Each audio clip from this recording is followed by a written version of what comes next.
So Tucker Carlson is the rich guy who pretends to care about the everyday working man, but in reality, he's just a shill for billionaires and big corporations. And I think he's also the heir of the Swan Company, like the frozen food company.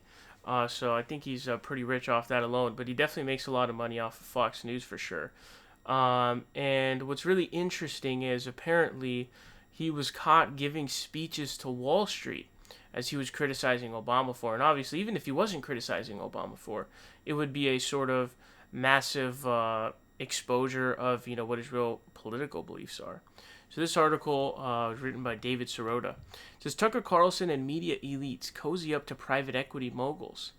The Fox News host holds himself out as a populist while speaking at ritzy private equity conferences, according to documents obtained by the Daily Poster. So it says Tucker Carlson slammed former President Barack Obama in April 2017 for giving a $400,000 paid Wall Street speech, calling it, quote, indefensible. What could the former president possibly say, A, that we haven't heard, B, that would be worth $400,000 for an hour? 5 months later, Carlson and Obama both spoke at the same conference, hosted by the Wall Street giant, the Carlyle Group, a private equity colossus. According to Bloomberg, Obama, quote, discussed his life and the decisions he made in the White House. It was one of the 3 finance industry speeches Obama did in the span of weeks. Carlson, who has been known to criticize Wall Street on his show, spoke on a panel with other journalists. He has also done speaking gigs with J.P. Morgan and the investment banking firm Jefferies Group.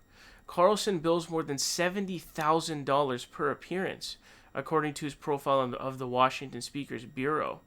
So it's really interesting, especially that it's $70,000 per appearance, because Obama's is $400K. Tucker Carlson, I'm surprised Tucker Carlson is even a big enough entity to demand $70,000 per appearance. It's actually quite a bit of money to basically want for your appearance. But basically, the point of this is to say, Tucker Carlson is not a real populist. And so you see people like Tucker Carlson, they're what you call fake populists, they're faux populists.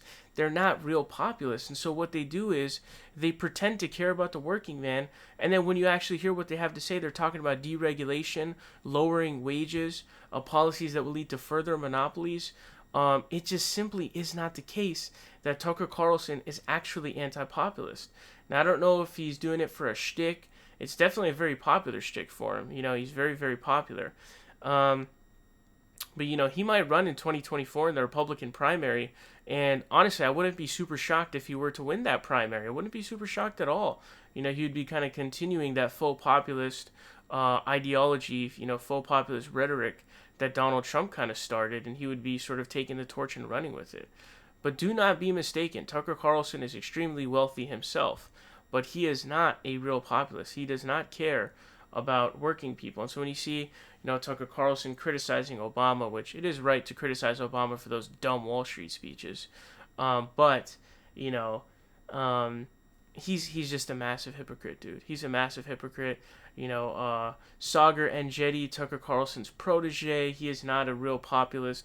Do not be fooled by faux populists, okay? Simply do not do it, because they are not real. They are fake populists.